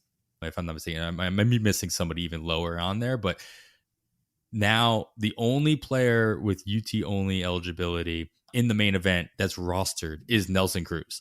Obviously, Franmil Ramirez received outfield eligibility after playing 10 games in the outfield, and Gavin Sheets probably isn't rostered in general. And so Mercedes stands out to me as I'm like, I'd love to see another UT only And obviously Shohei Ohtani doesn't count because he's not UT only. Right. He has pitcher eligibility. So I would love to see Mercedes being rostered, even in the single digit percentages after this week. That'd be great. If it's a huge long shot, but yeah. Hey, the max EV looks good. The launch angle's up. Who knows? But it's fun, man. It totally is. Fantasy baseball should be fun sometimes. And he was going through stuff last year. So good for him. He also had Tony La Russa as his manager. So that's added on top of that. So there you go. That's a great point. Yeah. All right. We are going to move on to our pitchers. We are going to go ahead and just skip our typical futures to start pitcher category with the trade deadline coming up on Tuesday. We know that it's going to put such a wrinkle into the rotations of a good chunk of teams throughout the week. So I'm not even going to put you through that this week. No speculation needed there. So if you really want to take a speculation, as I always mention, just check out your teams, the players who are pitching on Wednesday and or Thursday of this week. They have the best shot of lining up for a 2-start week the following week, and consider those guys as your lower bid FAAB bids, at least if they have good matchups in the following week. So let's talk about just this week, Pete. Who might you be looking at in our counting categories, our wins and our Ks in your standard leagues that might be worth bidding on this week? Nice. Yes, I went really deep again for both of these upcoming categories. This time I went with Drew Smyly, even though he doesn't have a 2-start week, which is really what I would want to target for wins and Ks. And oddly enough, my pick for ratios isn't a 2-start week where it batters less. Anyway, Drew Smyly's going against Miami. Like I said, Miami has the worst K rate, WOBA, and WRC plus against left-handed pitchers this year. Not second worst, not third worst, not bottom 5. They are dead last in all 3 of those categories. Smyly, meanwhile, is posting his second best swing strike rate of his career. He's not striking out a lot of people, and it's not like a crazy swing strike rate. It's 12.3%, but for him, it's pretty good. And he is coming off his best outing of the season. He threw 6 innings against the Phillies, 1 earned run, 4 strikeouts, and got the win. So it's a hot hand. He's feeling good, obviously, against a terrible lineup.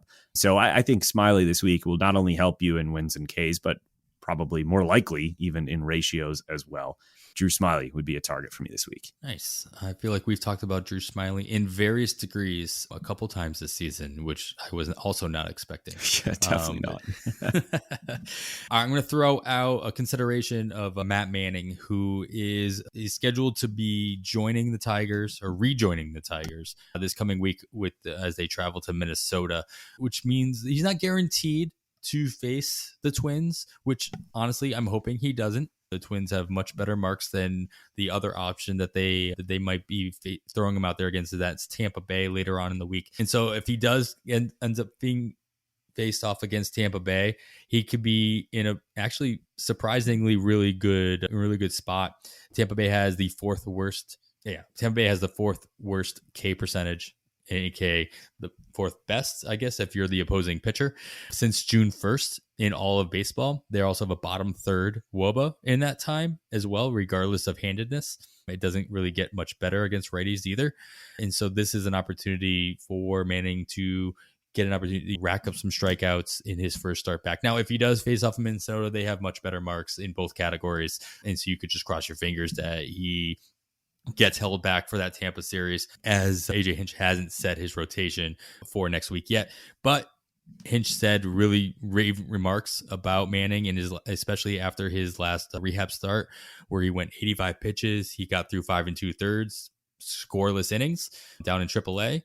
And so he's obviously ready to rejoin the Tigers rotation. There's also, funnily enough, the rumors that the Tigers are open to trading Tarek Skubal, which seems so weird for them to consider doing, but I'll chalk it up to due diligence and everybody's on the table. Nobody's a franchise player, et cetera, all of that. But it obviously gives him more opportunity to stick in that rotation throughout the course of the year, regardless of if anybody's actually moved at the deadline for Detroit. And it's nice that they're playing Cleveland the following week as well. He's more likely will get a game against them, which, as good as Cleveland's been going, they're just not an offense that scares me, even for somebody who's coming back from injury. No, for sure. Love the Manning call. I'm going to look to add him in some of my deeper leagues. I did not know that he was so close to returning. I got to say, it makes absolutely no sense to give Javier Baez a 9-figure contract and then trade away to Rick Skubal, all while like being under 500. What is the plan over there? Anyway, I realized as you were speaking that, and this does not change my pick at all, but I should make it clear that Drew Smyly's currently pitching and actually not doing so hot against the Giants. And Mercedes, it's full circle. He's struggling. 5 earned runs. He did give up 2 homers. He does have 5 strikeouts, though. It's a high number for him.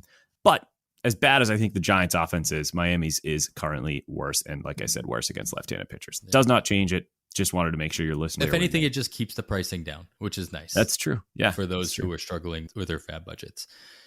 All right, we'll move on to our ratios. Because I just threw out a Tigers pitcher, I'm going to move right into it with my ratio play because I did not even realize I picked 2 Tigers pitchers. So I'll stick with the Tigers and probably with the surprise recommendation. And so there's going to be so many listeners that just take all of my recommendations and throw them out the window after I throw out this name. But Joe Jimenez is actually pitching really well lately. I like how you whispered it. Yeah, I gotta make sure if no you're jinx. not sure.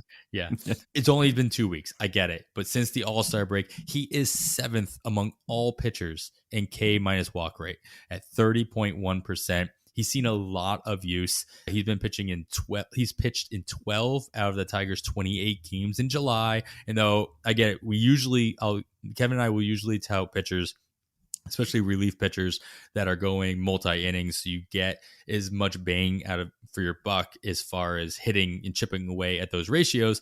Jimenez hasn't gone more than an inning, and there's been a couple of games where he's only gotten 1 or 2 outs. I get that. But the fact that what he's been doing has been positive, and this might even bleed into the potential saves category if Gregory Soto actually loses that job or is moved. Joe Jimenez could find his way back into that role as well. But in the meantime, he doesn't seem to be doing anything that's going to hurt your ratios. In those 12 appearances, he has only allowed an earned run in 1 of them. He let off 2 earned runs in 1 game. Besides that, the other 11 have been scoreless. They have been without an earned run. I think there were 2 with runs, but that's not going to hurt my ERA because they were both unearned. This is a clear $1 play, bottom of your conditional bids. Just one of those things that helps you keep your bids down for the players you really want. Their Matt Mannings, maybe your Drew Smyly's, and you just be happy. You're not so much disappointed in the fact that you got Joe Jimenez, knowing that if you have to throw him into your lineup, he's going to help.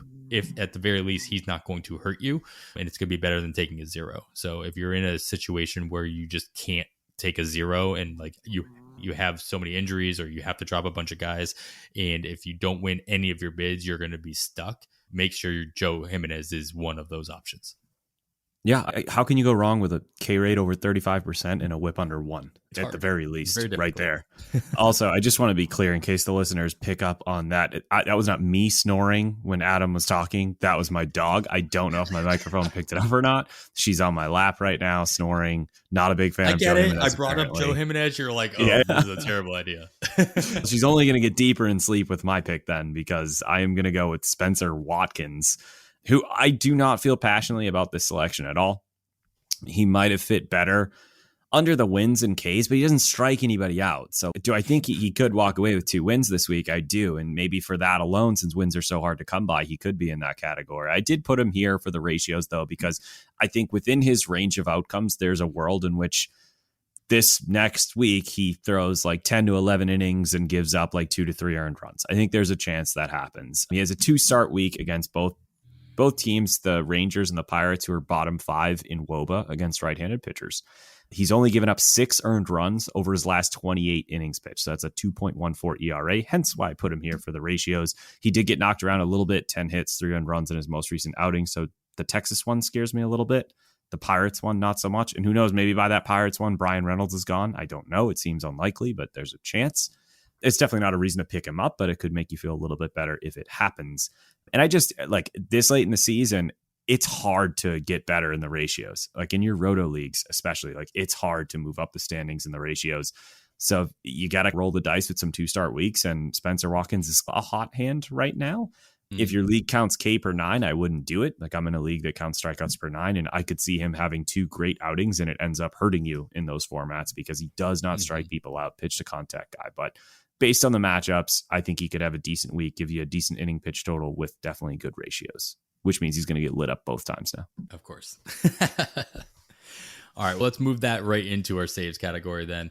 I'm going to throw out, as you mentioned, I like you called out This Week in Fantasy, and they're talking about how there's not many closer situations that may get moved at the deadline, creating new opportunities. But one that we've talked about so many times, it was that we totally expected Lou Trevino to be traded out of Oakland from the get-go. Now, he pretty much lost the closer job in Oakland at the beginning of the year. And so it made it a lot more difficult to see him being traded because he had no value. It was actually more likely he would be DFA'd than actually traded. But lo and behold, he's been back in the closer role for a few weeks now, racking up some saves, bringing up his trade value for the A's. So I think it's very unlikely at this point, and the timing couldn't be better for Oakland, as I'm about to bring up, for him to be doing so well leading up to the trade deadline, as Danny Jimenez is finally, who had took the closer job from him after his poor start, is on his rehab start right now and just throwing lights out baseball at the moment. And so he should be back. I won't be surprised if he's back like the day after the trade deadline and just moves right back into the closer role. Now, if he doesn't, AJ Puck did pick up the save, though he's had a couple of opportunities throughout the season to take that role for Oakland, or at least fill in that role, and he hasn't really fared that well in those situations. He looked really good a couple days ago when he got the save after Lou Trevino was on 2 days rest, after Lou Trevino had pitched back-to-back days. He needed a rest, and so there's obviously that. Jimenez still 81% rostered in main event. Puck only 62% rostered. Because the trade line is coming up, I totally expect both of those to be very close to 100% by Sunday at 10:01 p.m. Eastern on the NFBC platform. At least there's 2 names to keep in mind as we get closer and closer to trade deadline. Yes, is there a chance that Trevino doesn't get traded? Sure, but it's very unlikely. This is what Oakland does, especially with their closers. Liam Hendricks is the perfect example. He's like, guys who get the role, they get as much opportunity as possible, and then goodbye. And so keep an eye on Danny Jimenez. If he's still available, he should be coming back from his rehab probably this week, shortly after the trade deadline. If you had to ask me, AJ Puck would be the close second. Even with other options in their bullpen pitching really well, these are those names that everybody, I think, will be going after. You have to think that they want it to be Jimenez, right? Because AJ Puck, now that I couldn't believe he's 27 years old now, but like, they have to give him one more chance to be a starter. He's dealt with injuries, but that kid had so much potential, and he still throws 3 pitches pretty regularly. So if I were them, I would be trying to stretch Puck out. I haven't read anything about it, but I would rather, if I'm an Oakland fan, I want to see Puck get one more shot in that rotation. So let Jimenez close. Yeah, I agree, especially since I roster Jimenez in more than one league and I don't have Puck anywhere else. But the only thing I've heard about it was like in the preseason, talking about how AJ Puck could be the next Josh Hader. That's the expectation, where like this supposed all-star starter prospect turns into the best reliever in baseball. It doesn't happen every day, but it has happened, especially with a potential of injury moving forward. So right. I don't know. I'm not holding my breath, especially as a former Oakland resident. I won't say Oakland fan, but I enjoyed going to the games. That Puck ever sniffs a rotation moving forward, just with all the injury history, with the production he's put forward.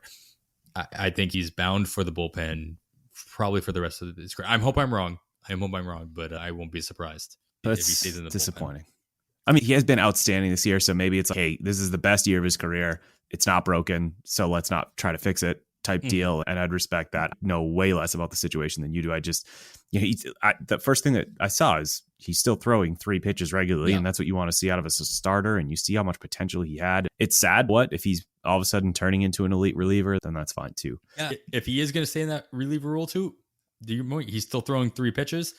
get rid of one of them. Get rid of the worst one. Just start focusing on the two best ones and become even more elite. That's a great point. For this, I didn't really know what to do for this. I said Luis Garcia. That makes you feel better. Yeah. Just because, like we said, Garcia might be most likely in San Diego. And I did bring up Felix Bautista in the past. I don't think I can stress enough that if Jorge Lopez does get traded, which, like, if you're Baltimore, I don't know, I would trade him. Why not? Sure. Why not do that? It's a reliever and anyway. Felix Bautista immediately becomes at least a top 10 closer, right? If he goes to a team that needs a closer, now Bautista, we talked about him with obviously Alex Fast as an Orioles fan. He's throwing better than almost any other, at least reliever, if not pitcher in baseball right now. Watching a couple of Orioles games live, don't ask me why. I've heard their announcers at least talk about how they are concerned about he can get into a rhythm where he's just throwing the ball straight over the plate. Like he's just like with very little movement. He can get into trouble in that way. Sure. You haven't seen that lately though. So whether he's made an adjustment or just into a groove, I don't really care as long as the results are there. Yeah, for sure. All right. I think that the speculation on closers at the trade deadline is old hat, right? That's what everybody's doing no matter what. As I mentioned, in my home league, I get 4 ads per week. I've only used 3. I don't plan on using the 4th one until like late Sunday night, just in case something happens that I need to use one of those on. I don't want to be desperate for saves in that league as well. So league mates know, if you're listening to this before the Saturday night ad happen, I'm not going to add anybody on Saturday night. I'm going to wait until Sunday, probably after all the games have completed. Let's move on to my favorite category. This is our wild card category.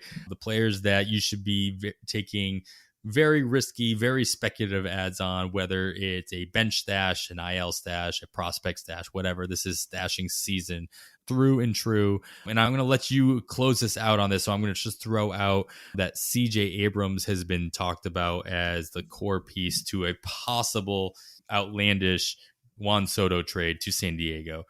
If that were to happen, it seems pretty obvious that CJ Abrams would become way more readily valuable, whether it be on the base pass, even though he hasn't seen that much success in San Diego on the base pass. You would have to assume that Washington would take a very similar approach that they did to Josiah Gray on the mound, and they just let him do what he needs to do to prove himself at the major league level. Let him run, let him hit. Regardless of where he ends up hitting in the lineup there, he's playing pretty much every day just to get those reps in at the major league level and kind of show what he can do. He can translate what he did in the minors at the major league level. So CJ Abrams could turn into the Nicky Lopez of this year, where he goes in, all of a sudden he gets second half everyday playing time and just runs crazy. So he's readily available, even though he was such a huge target in FAAB in week 1 after he made the opening day roster after unforeseen circumstances and proving himself in spring training, for that matter. 11% rostered in the online championship, which are those 12 teamers not listed in the own start percentages on NFBC for main event. So that tells me he is not rostered anywhere in those deeper leagues. So readily available. Check your free agent market, and I'd be targeting CJ Abrams it's a 1 week thing. So if he doesn't get traded for that mega deal, which is probably more likely, just because trading Soto is going to be the perfect deal. And I know you hear all the rumors about how good deals that they've been getting, and it's going to be hard to turn down. It's still Juan Soto, and I don't care who you're talking to. That's going to be a difficult paper to sign to make it official. So CJ Abrams would be somebody I'd be taking a shot on if I have any kind of flexibility on my bench. Yeah, and the nice fallback about Abrams too is that if he does get moved, you brought up Lopez with the steals, but Abrams could also hit for power, right? Like he's a complete package prospect. And you know what? I'll go on the record here just in case it happens. That would be cool. And if it doesn't happen, nobody will remember, so nobody will care. I think he's going to San Diego. I do. First of all, how does an Abrams Hassel package get topped, especially if it's got a hint of Mackenzie Gore and a sprinkling of Trent Grisham? Like, that's a heck of a package. Although I think Trent Grisham's not good. Please don't tell that to Chad. But, even with Gore being injured, even with Gore going on the shelf recently, Right. we didn't talk about it in news and notes. Yeah, this is not this shouldn't be a concern for the Washington Nationals at this stage. Yeah. And actually, apparently, this might be them posturing. San Diego said they felt great about Mackenzie Gore's MRI. It's probably posturing, but still, it's better than them being like doom and gloom. I was going to go share that MRI with their trade partners. Yeah, it only goes so far. If the MRI looks terrible, and they're like, "Look how they say it's fine." Doubt it. Exactly. So that's a monster package. I think Juan Soto is going to be in San Diego. Where he is in 3 years, we'll figure that out. But I think for the next 2.5 or whatever it is, will be San Diego. I was going to go with Corbin Carroll for this. I just feel like that's a lame pick. Like I don't think that David Peralta was like holding back Corbin Carroll. I don't buy that. And honestly, I think you made an excellent point about the Rookie of the Year thing. I did not think of that. I'm going to go with Tristan Cassis because I'm just going to speak it into existence. Because if I have to look at the bottom of an order that is, Bobby Dahlbeck, Franchi Cordero, Jackie Bradley Jr., and Yolmer Sanchez, I might never watch baseball again. What? It's that has to be the worst bottom 4 in base. It cannot be close. I don't know who it is for the Pirates, for the Marlins. I'll take those over the bottom 4 for the Red Sox. And Cassis has been good. He's come back from the ankle injury. He was supposed to be our first baseman this year, probably by June. That was the plan. Obviously, with the, ankle sprain, he ended up hurt, but he's 6 for 14 since coming back. He's already hit a bomb with an 857 OPS. So I think it's just a matter of time until Chaim Bloom feels like me and just cannot physically watch Bobby Dahlbeck and Franchi Cordero. Yes, seriously, that he created.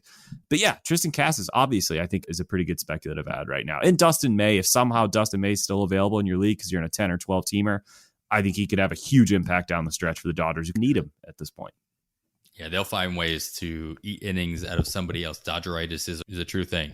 And so if they can get him in, even if in a limited capacity, he'll find a way to put up stats and they very well may be useful. Quick question, because I got to get some kind of Red Sox talk in there. Bogaerts was told he was not going to be traded. And then he walked that back saying, "Oh, I'm not sure if I was supposed to talk about that." Like he was spoiling an MCU movie or something like that. And do you think he opts out if he doesn't get traded? Which I don't think he'll get traded either, but he could opt out of this season at his age and at his position in both at his skill level and financially. Does he opt out? And are we looking at a story shortstop in 2023?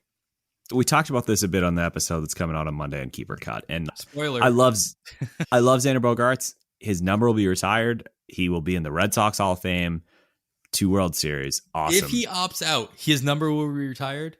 I don't think so. If he I don't know. Out, it feels like everybody gets it. Lately, you're right. Yeah, especially in the NBA. It's, hey, are we going to retire this guy who played for us for 3 months, 3 years ago? Sox numbers felt like they were so difficult to retire. And then no, you're right. They were throwing them back out to pretty much anybody who hadn't even played for the team in years. But if there's money to be made, they'll have a little ceremony. So there's no question. But point being, like, I think it's time to move on. I do. I was disappointed when I heard that they told him they weren't going to trade him, because as much as I want Xander Bogaerts to be a Red Sox, what's the plan then? Like, what is the plan? Are you not going to sign Devers and Bogaerts is going to move to third? Is he eventually going to move to the outfield? Your best prospect is a shortstop. Bogaerts is very adamant he does not want to move to third. That was the thing. That should have happened. Bogaerts probably should have moved to third, and Devers probably should have moved to first, or some version of that. But he was pretty adamant he did not want to do that. Maybe he changes his tune if the Red Sox are willing to pay him more than other places. I don't think they will. But honestly, what Red Sox fans don't want to hear it, but I think it's a pretty good idea to go from Bogaerts to Trevor Story if on the back end, Trevor Story is going to end up getting paid less than Xander Bogaerts. Bogaerts' numbers are down this year. The average exit velo, the strikeout rate, the max exit velocity, like everything is not as good across the board. He has 8 home runs this year? I tweeted this out the other day. And then, of course, Bogaerts hit a home run because I jinxed literally everything. But last week, we're in July, and Jorge Mateo had more home runs than Xander Bogaerts. And people want to give him $200 million. I don't know. I get it. It's not my money, but if they do give it to him, it means they can't give it to other players that might make the team better. So I'm really on the fence, and it's hard for sure for Red Sox fans. It's not a good time right now. It really isn't. No, it's not. So I try not to bring it up, but we got 2 Red Sox fans on the show. It was bound to happen. So yeah, we got to vent. Yeah. Thank you. All right, Pete, thank you, man, for joining me this week, filling in some big shoes. Kevin, we'll see you next week, of course. But in the meantime, man, let everybody know, remind everybody where they can find you on a regular basis, how they can follow you, and all the stuff that you do. Yeah, awesome. Thanks again, Adam, for having me on. And thanks, Kevin, for when you listen, for letting me on your show. I really just do the podcast Keeper Cut with Chad Young. Also, obviously, of Pitcher List. New episodes come out every Monday. Like Adam said at the beginning of the show, you can find us on the same platform you stream this show from, On the Wire. I don't write too much for Pitcher List, but you can follow me at Pete B Baseball if you just want angry Red Sox tweets. You don't write that much, but the article that, like I mentioned earlier in the show, that you should be looking for that Pete put on Pitcher List is speculating on who could benefit the most from a possible banning the shift rule change in baseball that he put out long before the CBA was actually signed, and it became more of a reality that this is probably going to happen, if not next year, then the year after. So make sure you're looking for that as well, because you did a really good job like analyzing, not just throwing out the obvious. I think Joey Gallo was mentioned in your article, but not just going with the obvious ones that everybody was tweeting about the moment that happened. And it's really good information there. So make sure you guys are looking out for that as well. Thanks, Adam. Yeah, and Matt Williams wrote a similar article and referenced mine for The Athletic. So if you're into that kind of stuff, he wrote a pretty good one as well. There you go. All right, that's going to wrap it up for episode 70 of On the Wire. Please make sure to subscribe, share, and review the podcast wherever you're listening. We will be back, of course, every Sunday with a detailed FAAB breakdown throughout the 2022 season. Of course, keep a lookout for Kevin's companion article that will still be coming out, even though he wasn't on the show. He's still writing his article over at pitcherlist.com. That comes out every Sunday afternoon. You can follow myself on the Twitter at 80grade. That's all spelled out. Kevin is at HastingKevin. Of course, follow the pod itself at On the Wire Pod. Once again, I'd like to thank our guest Pete Ball for joining us. Follow him at Pete B Baseball.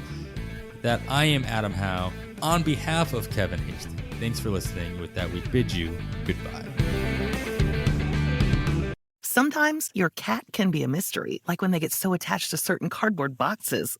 But when you use Fresh Step cat litter, there's no question that you're making your cat happy, thanks to amazing odor control. Fresh Step clumping cat litters prevent stinky crumbles and make scooping easy by locking in liquid and odor immediately. That means you can keep your house clean and your bond strong. There's no mystery here. Find Fresh Step cat litter at a store near you. Fresh Step is a registered trademark of the Clorox Pet Products Company. Certain trademarks used under license from the Procter & Gamble Company or its affiliates.